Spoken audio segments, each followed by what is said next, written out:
હવે શરૂ થવાનો છે દેશનો સૌથી મોટો કેસ, આપકી અદાલત, રજત શર્માની સાથે.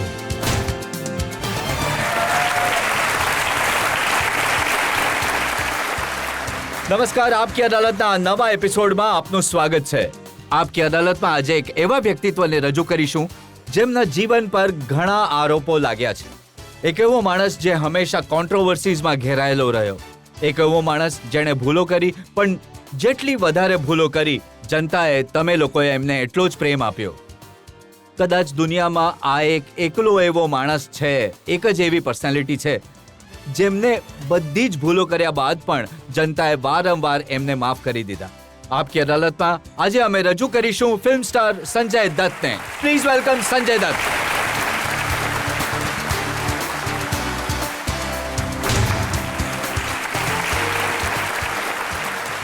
તમારા બધાનું આપકી અદાલતમાં સ્વાગત છે. મારું નામ છે સંજય દત્ત. મારું નામ છે રજત શર્મા. અરે રજતભાઈ, તમે એક વર્ષ દેખાય નહીં, મને લાગ્યું હું આ કામ કરી લઉં. ના, તમે આ કામ નહીં કરો. તમે જે કામ કર્યા છે એને કારણે તમારી જગ્યા ત્યાં કટેરામાં છે, અહીંયા નહીં. જનતાનું કામ મને કરવા દો. ઠીક છે.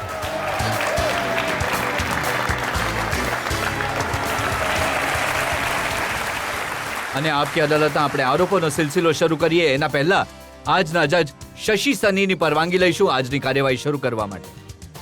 અદાલતની કાર્યવાહી શરૂ કરવામાં આવે. આપકી અદાલતમાં પહેલો આરોપ ફિલ્મ સ્ટાર સંજય દત્ત પર. આપકી અદાલતમાં સંજય દત્ત પર આરોપ છે કે તેઓ પોતાના જીવન માટે બેપરવાહ છે. સંજુ, તમારા જીવનનું સ્ટડી કરતી વખતે એક વાત જરૂર જાણવા મળી કે તમે બાળપણથી જ તોફાની હતા, બગડેલો રાજકુમાર જેને હું કહી શકું. જી. આપકી અદાલતમાં જ્યારે સુનિલ દત્ત સાહેબ આવ્યા હતા તો એમણે એક કિસ્સો સંભળાવ્યો. તો એમણે કહ્યું કે મને મોટા મોટા લોકો મળવા આવતા, પ્રોડ્યુસર્સ, ડાયરેક્ટર, અને જ્યારે એમની સાથે મીટિંગ ચાલતી હોય, એ જે સિગરેટ પીતા હતા, એ સિગરેટના જે ટુકડા એ જે બહાર ફેંકતા હતા, એક દિવસ સંજુને પકડ્યો સુટ્ટો લગાડતા એનાથી. હા રજતભાઈ, એક વરંડો હતો તો એ બધા પ્રોડ્યુસર બેસીને સિગરેટ પીને બહાર ફેંકતા હતા અને હું સૂઈને નીચે એ સિગરેટ ઉંચકીને પીતો હતો. તો એક દિવસ દત્ત સાહેબે કહ્યું કે ત્યાંથી ધુમાડો કઈ રીતે નીકળે છે યાર. તો એમણે ડોક્યું કર્યું તો હું ત્યાં સૂતેલો સિગરેટ પીતો હતો. તો એ દિવસે પછી મને બોર્ડિંગ સ્કૂલમાં મોકલ્યો. પણ મેં સાંભળ્યું કે ઘણી વાર તડકામાં પણ ઊભા રાખ્યા. કાશ્મીરમાં શૂટિંગ કરતા હતા, દત્ત સાહેબ કરતા હતા. ત્યાં તો હું મમ્મીની પાછળ પડી ગયો હતો કે ડેડી તો સિગરેટ પીવે છે તો હું કેમ ન પીવું. તો ઘણો માર પડ્યો મને. દત્ત સાહેબ આવ્યા, બોલ્યા નહીં પીવા દો, શું છે. તો મને કહ્યું કે આમ સળગાવવાની, અને મેં આમ સળગાવી. બોલ્યા આમ કરીને અંદર લઈ લે, ધુમાડો લે અંદર, અને નાકથી બહાર કાઢ. મેં કહ્યું આખી સિગરેટ પી ગયો. તો દત્ત સાહેબ પરેશાન કે આ શું થઈ ગયું, તડકામાં ઊભો રાખ્યો, હજી માર્યો. એટલે તો આ આદતોથી બચાવવા માટે તમને મોકલી દેવામાં આવ્યા બોર્ડિંગ સ્કૂલમાં. જી, હું બોર્ડિંગ સ્કૂલ લોરેન્સ સ્કૂલ સનાવરમાં હતો 11 વર્ષ. અને લોરેન્સ સ્કૂલમાં તમે કેવા કેવા તોફાનો કરતા હતા એ જાણવા માટે અમે તમારા ટીચર સાથે વાત કરી. એ પુરાવા છે મારી પાસે, હું તમને સંભળાવું તમારા ટીચર શું કહે છે તમારા તોફાનો વિશે. હલો સંજુ, ઓળખ્યો મને? હું તારો હાઉસ માસ્ટર જુનિયર ડોર્મેન્ટ્રીનો, શિવાલિક હાઉસ. કોઈ વાતો યાદ છે તને તારા બાળપણની કે બધું ભૂલી ગયો છે તું? ખાસ કરીને ભુટ્ટાવાળી, મકાઈની રેડ, પોલ્ટ્રી ફાર્મની રેડ, અને પોલ્ટ્રી ફાર્મની રેડ પછી જ્યારે તને પનિશમેન્ટ આપી હતી. તો આનો અર્થ એ કે સ્કૂલમાં પણ તમે સુધર્યા નહીં. આઈ થિંક ડૉક્ટર ગુપ્તા છે, હિન્દીના ટીચર હતા. પણ એમનામાં ખાસ વાત એ હતી કે રજતભાઈ, એ જે પણ પ્લે કરતા હતા, સ્કૂલ પ્લે, એમાં મને નોકર જ બનાવતા હતા. તો દરેક વર્ષે હું ત્યાં ધન્યાનો કાં તો રામુનો એવા જ બધા રોલો કરતો હતો. સ્કૂલથી એ પણ મને ખબર પડી કે જો કે તમે નાના હતા પણ છોકરીઓને લવ લેટર લખતા હતા.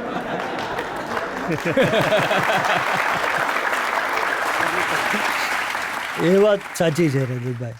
લેટેસ્ટ તો હું 15 ને લગતો હતો, કહેતો હતો એક તો ફસાશે. પણ એ આશિક મિજાજગી આજે પણ યથાવત છે. હવે તો ઉંમર થઈ ગઈ રજતભાઈ, હવે એ આશિક મિજાજ થોડો ઓછો થઈ ગયો. પણ જે ઇન્ડસ્ટ્રીમાં હું કિસ્સાઓ સાંભળું છું એમાં એવું છે કે તમારું બીજા કોઈ સાથે બને કે ના બને, ફિલ્મની હિરોઈન સાથે જરૂર બની જાય છે. બિલકુલ સાચું રજતભાઈ. કોઈ મને પૂછે કે તારી ફેવરેટ હિરોઈન કોણ છે, તો હું કહું છું બધી. કોઈ ફેવરેટ નથી, ઓલ આર ફેવરેટ્સ. કારણ કે તમે એકનું નામ લેશો તો બાકી નારાજ થઈ જશે. કદાચ એ થઈ શકે. દત્ત સાહેબની આપણે વાત કરી. નરગિસજી હર દિલ અઝીઝ, દુનિયા એમને પ્રેમ કરતી હતી. અને દત્ત સાહેબ તો શું કહીએ એમના વિશે, એટલી લોકો એમની રિસ્પેક્ટ કરતા હતા, પ્રેમ કરતા હતા. દત્ત સાહેબ કદાચ નહોતા ઈચ્છતા કે તમે આટલા જલ્દી એક્ટર બનો. બિલકુલ સાચું રજતભાઈ. એ નહોતા ઈચ્છતા કે એ ઈચ્છતા હતા કે હું કોલેજ કમ્પ્લીટ કરું, એ કરું. મેં વિચાર્યું એક્ટર બનવું થોડી સહેલી વસ્તુ છે, તો થોડું એ જ કરું, કોણ ભણશે યાર. તો મેં ડેડીને કહ્યું કે હું એક્ટર બનવા માંગુ છું. તો એમણે કહ્યું તને શું લાગે છે એ ઘણું સહેલું છે? તો મેં કહ્યું નથી, સહેલું નથી, પણ મેં કહ્યું કે ભણવાનું જરા. તો બોલ્યા ઠીક છે બેટા, આવી જા. અને પછી મને ખબર પડી કે કેટલું મુશ્કેલ કામ છે એક્ટર બનવું.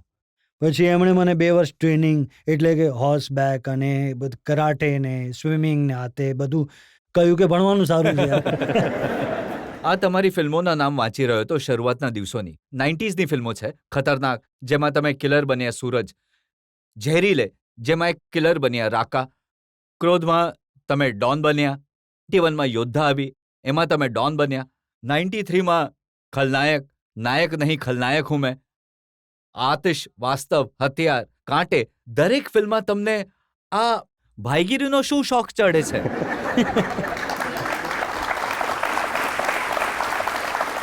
રજતભાઈ, પહેલા જે રોલ્સ આવે છે, જે પ્રોડ્યુસર લઈને આવે છે, તે આવા જ રોલ લાવે છે. અને એક ડાર્ક કેરેક્ટર, હું કહી નહીં શકું, એક ગ્રે કેરેક્ટર કરવું એ એક એક્ટર માટે ઘણું ચેલેન્જિંગ હોય છે. હવે જેમ કે હું ન્યૂઝની વાત કરું, જો ઓસામા બિન લાદેનનું કંઈ આવશે તો બધા જોવાનું શરૂ કરે છે. સાચું? Do you know, it's like એવી જ વસ્તુ છે એક્ટિંગમાં. એટલે કે એક ચેલેન્જ થઈ જાય છે એક એવો રોલ. એક મોટા ડાયરેક્ટરે મને કહ્યું કે સંજય દત્તને ગન્સનો, પિસ્તોલ્સનો ઘણો શોખ હતો ને એક દિવસે સેટ પર AK-47 લઈને આવી ગયા હતા. બાપરે.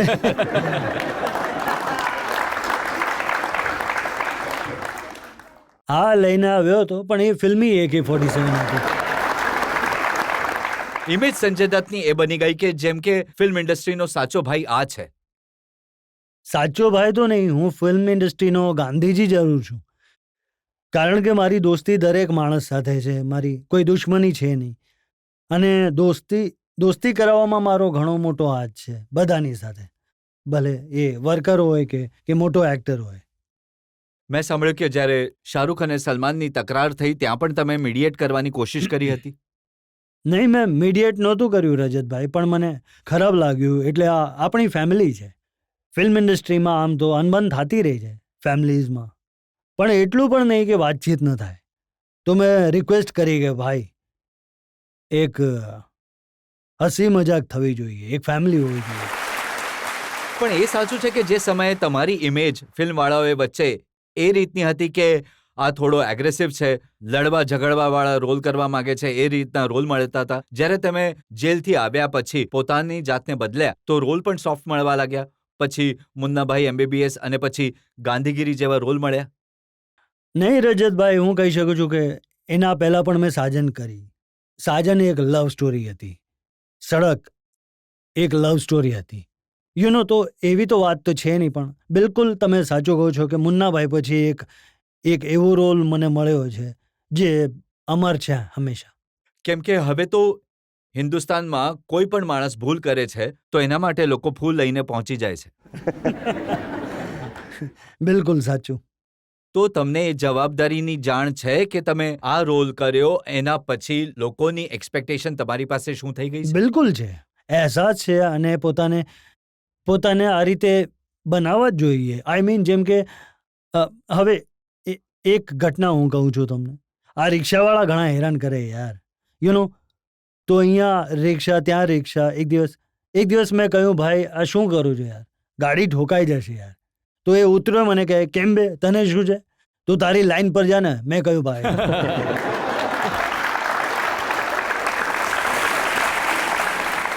પણ મેં જોયું તમારી જે આવનારી ફિલ્મો છે એના જો નામ જોઈએ તો લાગતું નથી તમે સુધર્યા છો. તમારી આવનારી એક ફિલ્મનું નામ છે મિસ્ટર ફ્રોડ. મિસ્ટર ફ્રોડ તો બંધ થઈ ગઈ. મિસ્ટર ફ્રોડ નથી બનવાની. કિડનેપ રિલીઝ થઈ ગઈ. પણ જો કિડનેપમાં જોશો તો હું એક ફાધરનો રોલ પ્લે કરું છું. તો હું સુધરી ગયો છું. તમે પબ્લિકની સામે એ માની શકો છો કે હવે જે રોલ કરશો તમે એ સારા રોલ કરશો અને ફરીથી આ ભાઈગીરીવાળા રોલ નહીં કરો? યાર હું પબ્લિકને જ પૂછી લઉં છું, શું કરું હું? ચેલેન્જિંગ.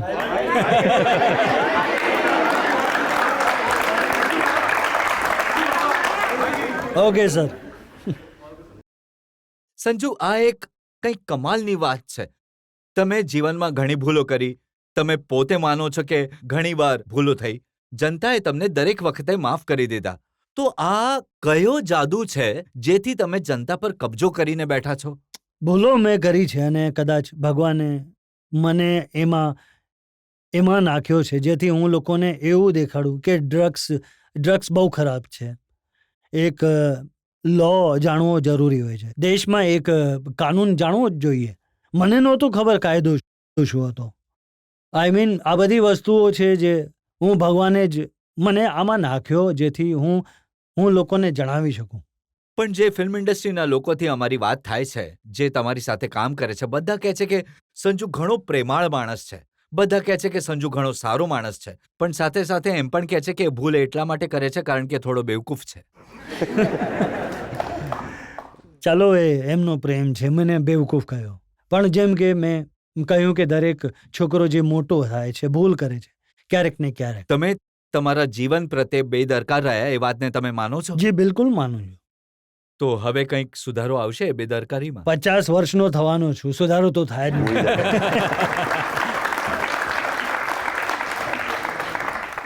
આ 50 વર્ષના સંજય દત્તમાં શું શું ખામીઓ છે એ વિશે વાત કરીશું. એક બ્રેક માટે આપણે રોકાવાનું છે. બ્રેક પછી જ્યારે પાછા આવીશું ત્યારે વાત કરીશું 50 વર્ષના સંજય દત્તની એમની અમુક નવી ભૂલો વિશે. બ્રેક પછી. આજે પણ એમ બન્યું કે તમે લગ્ન કર્યા તો પોતાની બંને બહેનોને નહીં બોલાવી? બિલકુલ ખોટું. મેં મારી બંને બહેનોને બોલાવી. આફ્ટર ઓલ મારી બહેન છે. તમને એવું નહીં લાગ્યું કે એક જાદુની ઝપી પ્રિયા માટે પણ થઈ જાય અને આખો ઝઘડો પૂરો થઈ જાય?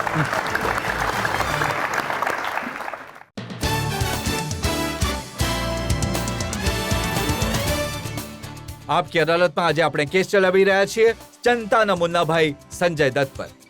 આપકી અદાલતમાં સંજય દત્ત પર આરોપ છે કે તેઓ પોતાના જ પરિવારથી દૂર થઈ ગયા.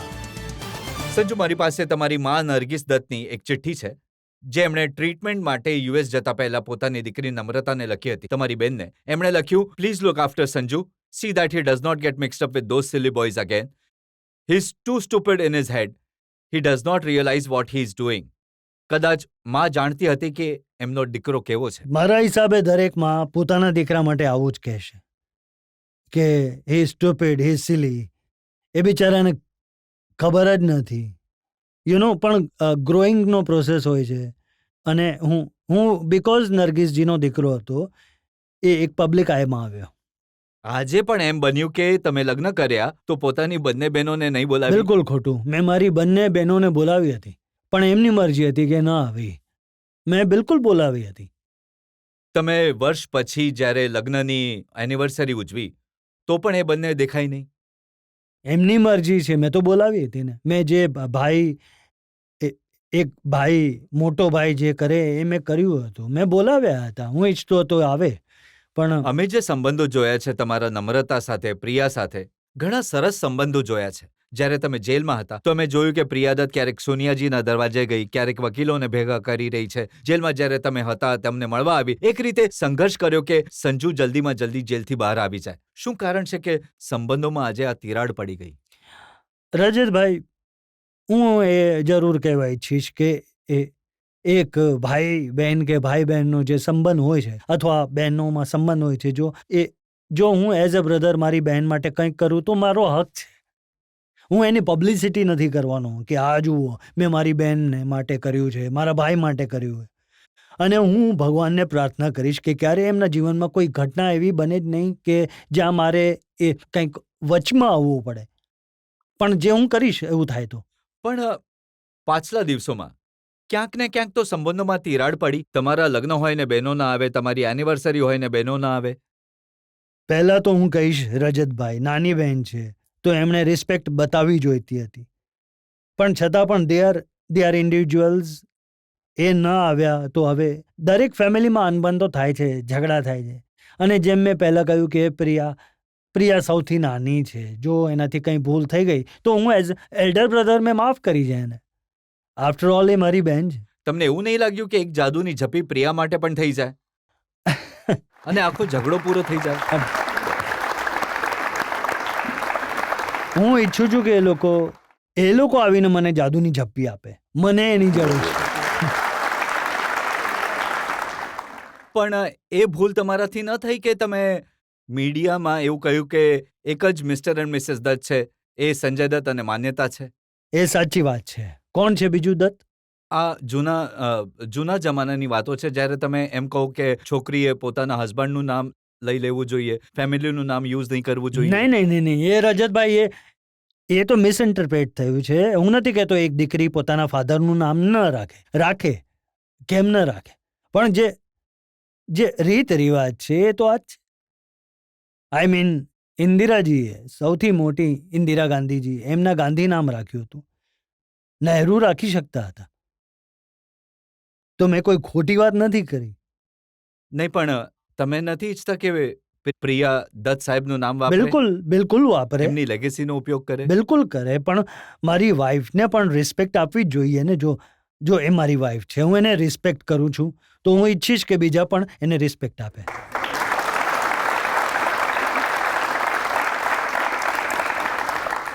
પણ એ પણ ચર્ચા સાંભળવા મળે છે કે આજકાલ સંજય દત્ત પર કોઈનો કંટ્રોલ છે, તો એ માન્યતાનો છે.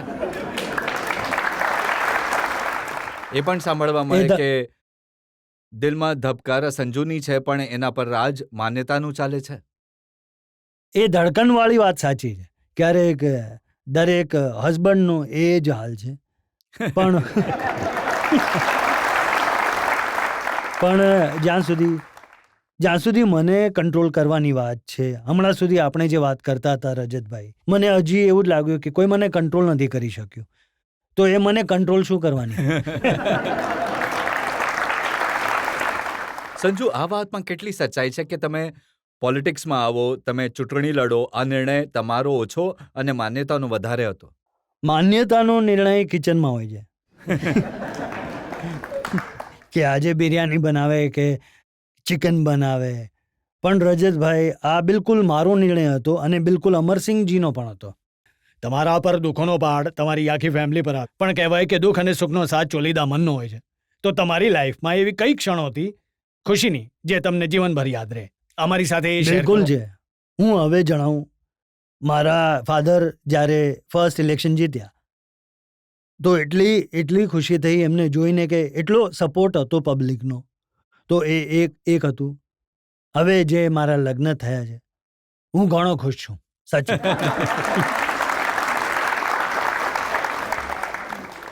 એ સાચું કે લગ્ન ઘણી વાર કર્યા પણ ખુશ આ વખતે છો?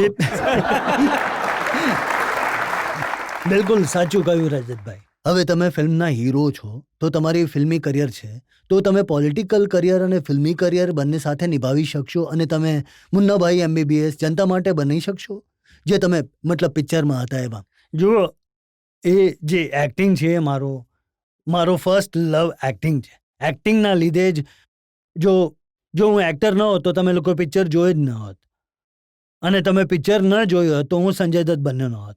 તો પહેલાં તો હું તમારો આભાર માનું છું કે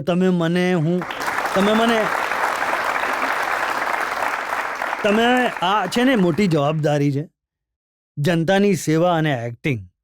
અને જેમ મેં કહ્યું રજતભાઈ, હું 50 વર્ષનો થવાનો છું. હવે હું એટલું કામ નથી કરી શકતો, તો પિક્ચર થોડા ઓછા કરી દઈશ અને બેલેન્સ કરવાનો પ્રયત્ન કરીશ. સંજુ, જ્યારે માણસ પોલિટિક્સમાં જાય છે, રાજકારણમાં જાય છે, તો કઈ કઈ રીતની મુશ્કેલીઓ એના પર આવે છે એના પર ચર્ચા કરીશું. આપણે એક બ્રેક માટે રોકાઈશું અને બ્રેક પછી વાત કરીશું સંજય દત્તના રાજકારણની. કોંગ્રેસ પાર્ટી સાથે તમારા સંબંધ રહ્યા, પણ તમે કોંગ્રેસનો સાથ છોડી દીધો. સમાજવાદી અલાયન્સમાં જવાની છે, તો ઇન અ વે હું કોંગ્રેસ સાથે જ લાગે છે કે રાજનીતિના દાવપેચ તમે ધીરે ધીરે શીખી રહ્યા છો. શીખી રહ્યો છું.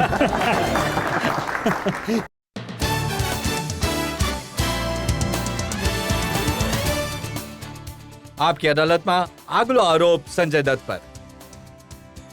આપકી અદાલતમાં સંજય દત્ત પર આરોપ છે કે તેઓ પોતાને મદદ કરનાર સાથીઓને ભૂલી ગયા છે. સંજુ, મારી પાસે 17 ઓક્ટોબર 1995નું છાપું છે, જેમાં જ્યારે તમે જેલથી પાછા આવ્યા તો બાલ ઠાકરે તમને ગળે મળી રહ્યા છે. ઘણું જૂનું છાપું ક્યાંકથી શોધીને કાઢ્યું.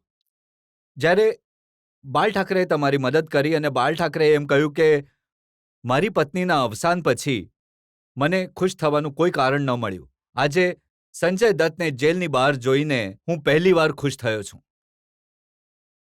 આટલો પ્રેમ એમણે તમને આપ્યો, અને જ્યારે તમે રાજનીતિમાં ઉતર્યા તો તમે બાલ ઠાકરેને બદલે અમરસિંહજીનો હાથ પકડી લીધો.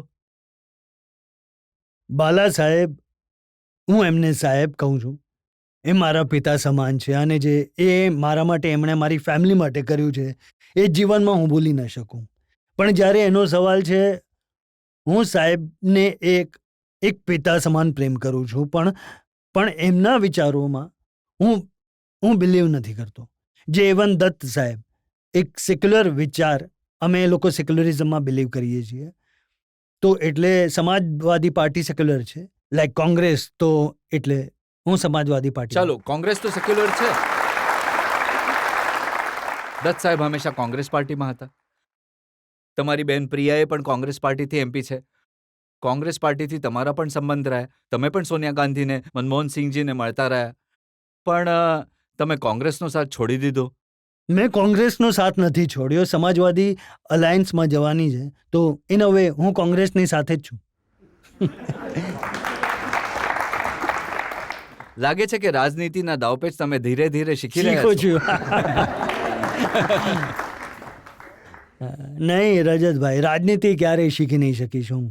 હું અહીંયાનો માણસ છું, અહીંયાનો નથી. અને આ તો ચાલતું જ નથી ને રાજનીતિમાં. માત્ર રાજનીતિની વાત નથી, ઘણા બધા એવા લોકો હતા જેમણે તમને, મહેશ ભટ્ટ સાહેબ ફોર એક્ઝામ્પલ, તમારી જે પહેલી સુપરહિટ 2 મોટી ફિલ્મો હતી એ ભટ્ટ સાહેબે ડાયરેક્ટ કરી હતી, અને જેટલું હું જાણું છું ભટ્ટ સાહેબ તમને ઘણો પ્રેમ કરતા હતા. પણ જ્યારે તમે મોટા સ્ટાર બની ગયા, સુપરહિટ થઈ ગયા, તો તમે ભટ્ટ સાહેબને બાય બાય કહી દીધું. નહીં, ભટ્ટ સાહેબ એ રિટાયર થઈ ગયા છે. એમને હવે પિક્ચર નથી બનાવીને. જો કે હમણાં જ મેં 1 મહિના પહેલાં જ એમને મેસેજ મોકલ્યો હતો ભટ્ટ સાહેબને. મેં કહ્યું કે સાહેબ, એક સબ્જેક્ટ છે કે તમે જ કરી શકો છો. અને એમણે કહ્યું કે ચાલ મળી લઈએ. પછી મેં કહ્યું કે યાર, મને પિક્ચર ડાયરેક્ટ નહીં કરવાનું કહેતો તું. તો આઈ થિંક એ હવે રિટાયર થઈ ગયા છે. અને હું હંમેશા પ્રયત્ન કરતો રહીશ કે એક પિક્ચર એ મારી સાથે બનાવે. ચાલો, રાહ જોઈશું અમે એ ફિલ્મની. અને સુભાષ ઘઈ, એમણે તમને નાયકથી ખલનાયક બનાવ્યા, ઘણી સુપરહિટ ફિલ્મ આપી, પણ એના પછી તમે એમની કોઈ ફિલ્મમાં ન દેખાયા. સુભાષજી ક્યારે આવ્યા જ નહીં મારી પાસે. એ તો હંમેશા, એટલે કે રિતિકની પાસે ગયા, અહીંયા દરેક જગ્યાએ ગયા, પછી મારી પાસે આવ્યા જ નહીં. એ તો ભૂલી ગયા ને મને. તમારા હિસાબે ફેવરેટ સારા મોમેન્ટ ફિલ્મ ઇન્ડસ્ટ્રીમાં કયા છે જે તમને હંમેશા યાદ રહેશે? એક મોમેન્ટ હતી એ સડકમાં, જ્યાં મને લટકાવી દે છે ને. સડક જોઈ છે તમે? હા, થાંભલા પર. હા, તો મેં કહ્યું ભાઈ લટકાવી દો ને. એ થાંભલો નીચે પડેલો હતો રજતભાઈ, તો પહેલા નીચે સોડાવી દીધો, મને બાંધી દીધો. અને જ્યારે થાંભલો ઊભો કર્યો તો મેં બૂમો પાડવાનું શરૂ કર્યું, ભાઈ નીચે ઉતારો, ભાઈ ક્યાં લટકાવી દીધો. બેસ્ટ ડાયલોગ તમારો આજ સુધીનો કયો છે? बोलती है माँ क्या कुटुर कुटुर देख रही है. हाँ, इसको देख रही है. ये देख 50 तोला. कितना? 50 तोला. Thank you. તમને ઇન્ડસ્ટ્રીમાં લગભગ 30 વર્ષ થયા છે. અને તમને પહેલો બેસ્ટ એક્ટર એવોર્ડ મળ્યો છે વાસ્તવ માટે. શું તમને આમિર ખાન જેવું નથી લાગતું તમારી સાથે અન્યાય કરે છે ફિલ્મફેર વાળા? સર હું એક્ટિંગ અવોર્ડ માટે નથી કરતો યાર. એક્ટિંગ એક્ટિંગ મારો પ્રેમ છે. મારો અવોર્ડ છે કે હું જ્યારે થિયેટરમાં જઈને પિક્ચર જોઉં છું પબ્લિકની સાથે અને જે પ્રેમ મળે છે પબ્લિક પાસેથી, એ મારો અવોર્ડ છે. પણ સંજુ, તમને લાગે છે જ્યારે તમે રાજકારણમાં આવશો, રાજનીતિમાં આવશો, તો તમારા જૂના કેસની વાત થશે, તમારા પર જે આરોપો લાગ્યા છે એની વાત થશે, 6 વર્ષની જે સજા મળી છે એના સવાલ ઉઠશે, એને કેવી રીતે ફેસ કરશો? રજતભાઈ, મેં જેમ કહ્યું 16-17 વર્ષ થયા છે, હું ફેસ કરતો આવ્યો છું. અને પોલિટિશિયને કહ્યું છે, ન્યૂઝમાં કહ્યું છે, મીડિયાએ કહ્યું છે, પબ્લિકે ક્યારેય નથી કહ્યું કે આ ટેરરિસ્ટ છે, કે આણે આ કર્યું છે, તે કર્યું છે, ક્યારેય નહીં. જેટલો પ્રેમ આ લોકોએ મને આપ્યો છે, મારા હિસાબે હું તો બાઇજ્જત બરી થઈ ગયો ને. આપણે એક બ્રેક માટે રોકાઈશું અને બ્રેક બાદ આપકી અદાલતમાં સંજય દત્ત પર જનતાના કેસનો વધુ એક દોર. અહીંયા રજતજી ઘણા ડિફિકલ્ટ સવાલ તમને કરી રહ્યા છે. એક ઝપ્પી તમે આપશો તો સિમ્પલ થઈ જશે. બને છે સર, બને છે સર.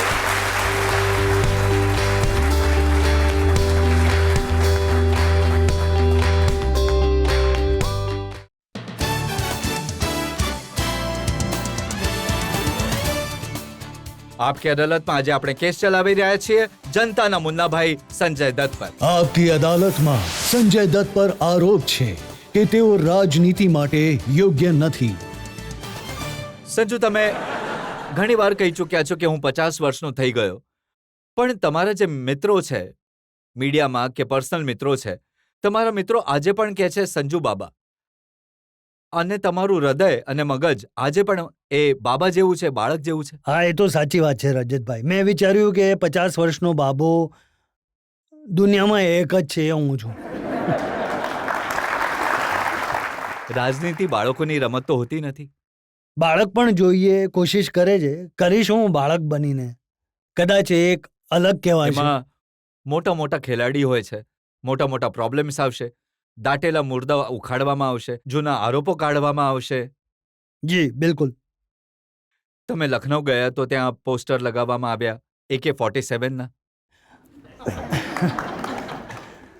રજતભાઈ, સાચી વાત કહી તમે, પણ આજે 16-17 વર્ષ જે મારા જીવનમાં હવે થયા છે ને, એનાથી વધારે તો આરોપ નહીં લગાવશે ને લોકો. તો હું થોડો યુઝ ટુ થઈ ગયો છું. જેટલી તે ગાળો આપશે એટલું હું આવું કરીશ.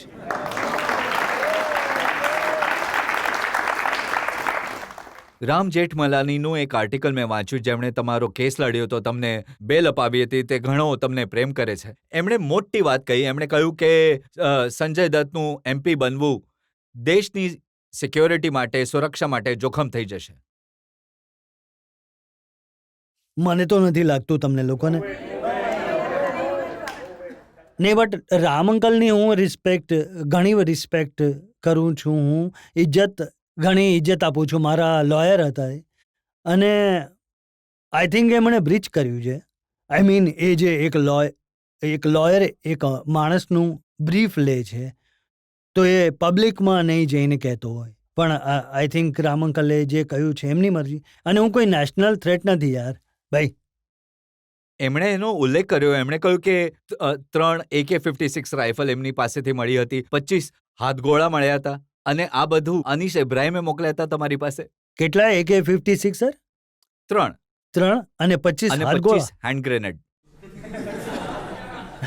એમને લાગતું હતું કે હું ઈરાક તો નથી જતો ને યુદ્ધ કરવા. એમણે પૂછ્યું કે આ સંજય દત્તને પૂછવું જોઈએ કે એમને આ ખતરનાક હથિયાર આપનારા લોકો કોણ હતા. હું હવે all my respect to Ram uncle, પણ જે ખતરનાક લોકોની વાતો કરો છો ને, એમનો તો કેસ લડે છે. કેસ તો એમણે તમારો પણ લડ્યો હતો. કેસ મારો પણ લડ્યો છે, પણ આઈ પ્રોબેબલી શું છે, એ સિનિયર માણસ છે. શું કારણ હોઈ શકે કે રામ જેઠમલાણી જેવો જિંદાદિલ માણસ, મોટા દિલવાળો માણસ તમારાથી નારાજ થઈ ગયા? હું તો હંમેશા એમના ચરણ સ્પર્શ કરું છું. ખબર નહીં શું નારાજગી છે. હંમેશા ચરણ સ્પર્શ કરું છું, ઇજ્જત આપું છું, મોટા છે, અને ખબર નહીં કેમ નારાજ આ છે. નારાજગી જોયા પછી તમને નહીં લાગ્યું કે એમને પણ એક જાદુની ઝપ્પી થઈ જાય? મળશે તો બિલકુલ જાદુની ઝપ્પી આપી દઈશ એમને. અને લાગે છે તમને કે માની જશે? ખબર નહીં માનશે કે નહીં, પણ હું માફી માંગી લઈશ. જો મારાથી કોઈ ભૂલ થઈ ગઈ તો માફ કરી દો. મોટા માણસ છે યાર.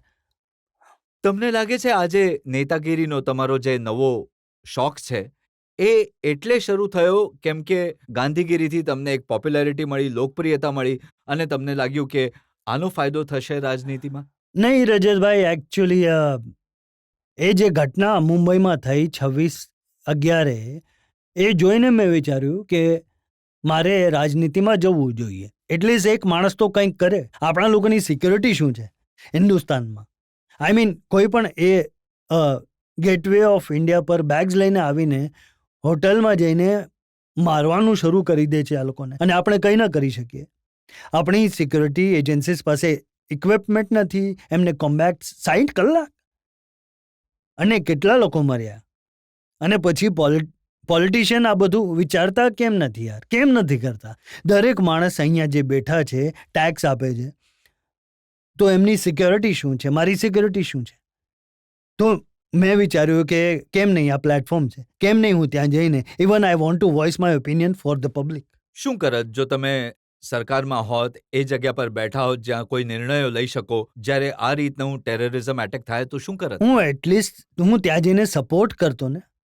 હું ઘરે બેસીને ટીવી ના જોત ને. હું પોલિટિશિયન છું તો હું ત્યાં જઈશ, ગ્રાઉન્ડ ઝીરો પર જઈશ, કંઈક તો કરું. અને તમે પણ લડવા માટે સીટ પસંદ કરી લખનૌની, એ સીટ જેના પર 5 વાર અટલ બિહારી વાજપેયી ચૂંટણી જીતી ચૂક્યા. બિલકુલ. અટલજી અગેન, જેમ મેં પહેલાં કહ્યું હતું, મારા પિતા સમાન છે, મારા પ્રાઇમ મિનિસ્ટર હતા એ. હું એમની ઘણી ઇજ્જત કરું છું. જો અટલજી ઊભા હશે તો હું રિઝાઇન કરીશ.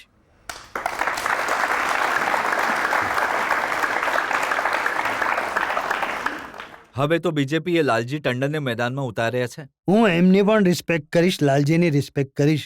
એમના માટે વિડ્રો નહીં કરો તમે? નહીં. અમે એ પણ સાંભળ્યું, અમરસિંહજીનું કહેવું છે કે જો અદાલતે સંજય દત્તને પરમિશન નહીં આપી ચૂંટણી લડવાની તો તમારી જગ્યાએ માન્યતા ચૂંટણી લડશે. માન્યતા એટલે એમને હું કહીશ કે ચૂંટણી નહીં લડે, એ કુકબુક લખે ઘરે બેસીને. ફિલ્મ ઇન્ડસ્ટ્રીમાં તમારા ઘણા બધા મિત્રો છે. સલમાન તમારા મિત્ર છે, ગોવિંદા તમારા મિત્ર છે, ઘણી લાંબી યાદી છે. તો જ્યારે તમે લખનૌમાં ચૂંટણી લડશો તો આ બધા તમારા માટે કેમ્પેન કરવા આવશે? રજતભાઈ, હું કોઈને કહીશ નહીં આવવા માટે, પણ જો એમની ઈચ્છા હશે તો એ વેલકમ કરીશ એમને. કોનાથી તમને આશા છે સૌથી વધારે કે આવશે અને તમારા માટે કેમ્પેન કરશે? પ્રિયા દત્તથી, મારી બહેન છે.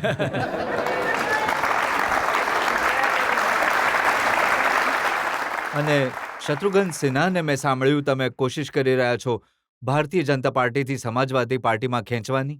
રજતભાઈ, હું કોશિશ કરું છું, પ્રયત્ન કરું સમાજવાદી પાર્ટીથી લડું. પણ શત્રુ સાહેબ અગેન એટલા સારા માણસ છે, હંમેશા મારા માટે, મારી ફેમિલી માટે એ ઊભા છે. અને હું બિલકુલ ઈચ્છીશ કે સર જો આવે તો મજા આવી જાય. મને લાગે છે કે તમે જે રાજકારણના પાઠ છે એ વ્યવસ્થિત રીતે યાદ કરી લીધા. નહીં. જેમ તમે લગે રહો મુન્નાભાઈમાં બોલ્યા હતા, ગુડ મોર્નિંગ મુંબઈ એમ બોલ્યા હતા, તેમ તમે ગુડ મોર્નિંગ લખનૌ બોલો ને, જેનાથી જો કોઈને વોટ આપવો હશે તો તમને જરૂર આપશે. હમણાં બોલું. Good morning Lucknow, this is Sanjay Dutt. કોઈ સ્પીચ તૈયાર કરી છે તમે જ્યારે જશો કેમ્પેન માટે તો શું બોલશો? જાદુની ઝપ્પી આપો યાર. અહીંયા રજતજી ઘણા ડિફિકલ્ટ સવાલ તમને કરી રહ્યા છે. એક ઝપ્પી તમે આપશો તો સિમ્પલ થઈ જશે. બને છે સર, બને છે સર.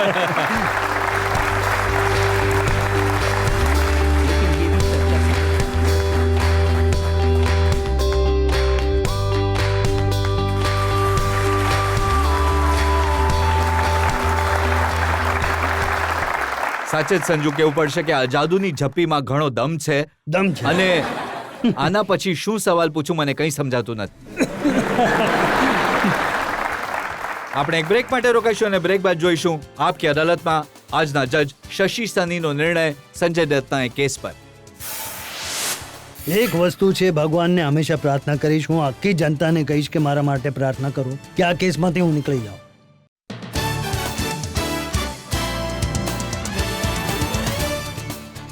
આપકી અદાલતમાં આજે આપણે કેસ ચલાવ્યો સંજય દત્ત પર. સંજય દત્તને સવાલ પૂછ્યા એમના પરિવારના સંબંધો વિશે. સંજય દત્તને અમે સવાલ પૂછ્યા એમના આવનારા રાજકારણ વિશે. હવે સમય છે આજની કાર્યવાહી પર આજના જજ શશી સનીના નિર્ણયનો. સંજયજી, તમે ઘણી સમજદારીથી જવાબ આપ્યા છે અને ઘણા દિલથી જવાબ આપ્યા છે. હવે તમે લોકોની વચ્ચે આવી રહ્યા છો. પહેલા તમે પડદા પર રહેતા હતા, હવે એમની વચ્ચે આવી રહ્યા છો. તો તમારે યાદ રાખવાનું છે કે એમની તમારી પાસે ઘણી આશાઓ છે, એટલે તમે કોન્ટ્રોવર્સીથી દૂર રહેજો અને જવાબદારીથી જે આ આશા તમારી પાસેથી રાખી રહ્યા છે એને સારી રીતે નિભાવજો. Okay ma'am. આની સાથે અમે કહીશું કે લગે રહો મુન્નાભાઈ. જી. જે પણ ખરાબ ટાઈમ હતો એ પસાર થઈ ગયો. હવે માત્ર એટલીસ્ટ મને પર્સનલી અને મારી ફેમિલીને બસ ખુશીઓ મળે. અને એક વસ્તુ છે, હું ભગવાનને હંમેશા પ્રાર્થના કરીશ, આખી જનતાને કહીશ કે મારા માટે પ્રાર્થના કરે કે આ કેસમાંથી હું નીકળી જાઉં બસ. એ વિશ્વાસ અને આશા સાથે કે મુન્નાભાઈ હંમેશા લાગેલા રહેશે, જનતાની આ જ રીતે લોકપ્રિયતા મેળવતા રહેશે અને લોકપ્રિયતાની નવી નવી ઊંચાઈઓ મેળવતા રહેશે. આપકી અદાલતનો આજનો આ કેસ અહીં સમાપ્ત કરીએ છીએ. આવતા અઠવાડિયે તમારી સાથે મુલાકાત થશે એક નવા કેસ સાથે. ત્યાં સુધી નમસ્કાર.